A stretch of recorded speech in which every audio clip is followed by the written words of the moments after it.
Now this method has helped me so much with creating a weekly schedule where I could get everything done, which is... What's up? So let's envision a situation. You plan your week ahead with a certain amount of work. At the end of the week, you realize you only did a handful of the amount of work you planned for, while feeling really overwhelmed and stressed at the same time. Well, after watching this video, you'll be able to avoid overscheduling and know how to manage an overwhelming workload efficiently.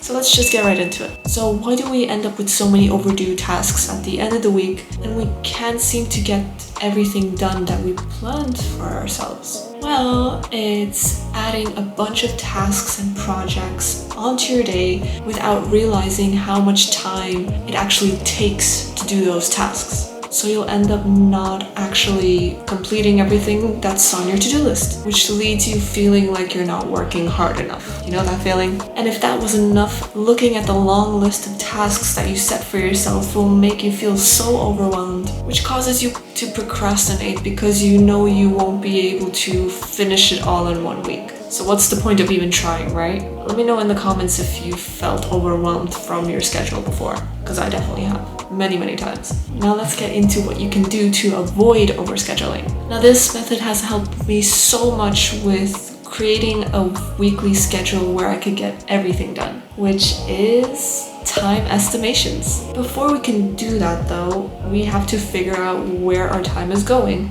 by tracking everything for 1 to 2 weeks. And the app or Chrome extension that I use for this is Toggle, which has served me well for a long time. I actually have a video on how to track your time, and I will link it up here, and I will link it in the description box as well. So it'll show you exactly how you can track your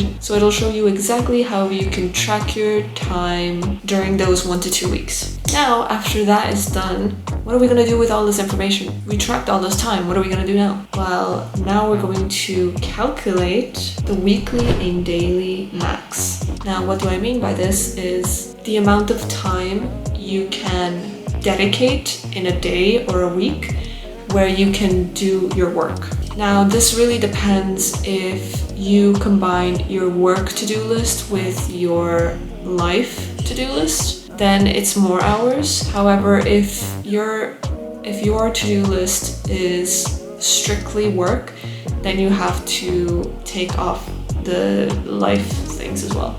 So let me give you an example. The total time tracked in a week is 168 hours. Now I'm going to take off the hours it took me on average to sleep, eat, do my routines like my morning and my night routine, life things like errands or feeding the cats, cleaning the litter box, or just cleaning in general, it depends, and anything that's not in your to-do list. Now I'm going to remove a few hours for some wiggle room because you don't want to overpack your to-do list because we have no idea what's gonna happen last minute, right? So you definitely need to remove a few hours just in case. So my to-do list is combined with work and life things.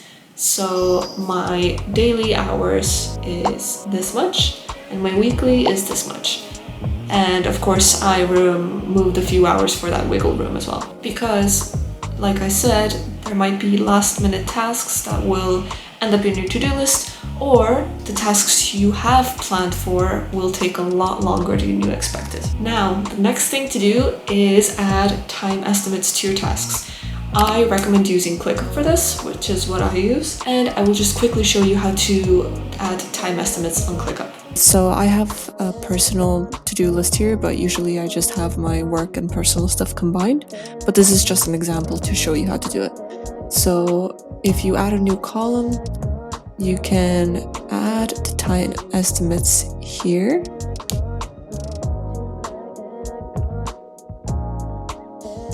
There we go. And as you can see, I've already added them because I have it enabled in my everything space. So I already have them set. However, if you don't have them set, for example, it should look like this. And you just click on it and write the amount of time it takes. Now you have to be generous with this. If you think you can probably do it in 5 minutes, add 10, just so you have even more wiggle room, because trust me, I know this from experience for myself and for other people, that a lot of people really underestimate the amount of time things take. That's something to keep in mind. So when you've added all this, it's time to calculate it all together. So as you can see, it's a hidden section, but when you hover over it, you can see it. So I click here, and now there's different ways for me to calculate things. You can get the average, you can get the range, and the sum. So I pick the sum, and I just click calculate. And there we go, the total is 10 hours and 10 minutes. And as you remember, my daily max was 10 hours, so this is pretty fitting. And yeah, you pretty much do the same with all of the days that you have.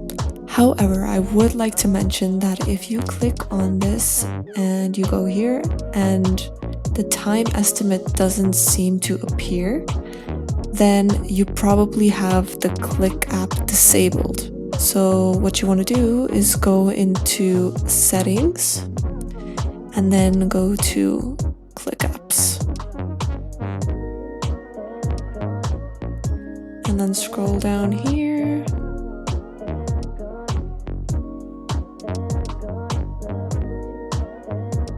And there it is. So you might have this off, you just have to turn it on, and then you can also pick what spaces you want it to have. I give it to all of my spaces, and then you can add your hours per day here, because so basically you can even set how many hours could be considered as one day. You could add 10, for example. Now, as you can see, I set the hours per day as 10.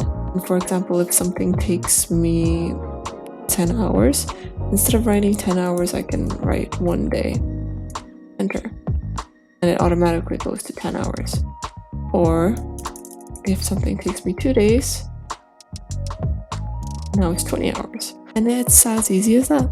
Now, when should you do this? Well, I do this once a week, and it's on a Sunday when I do my weekly resets.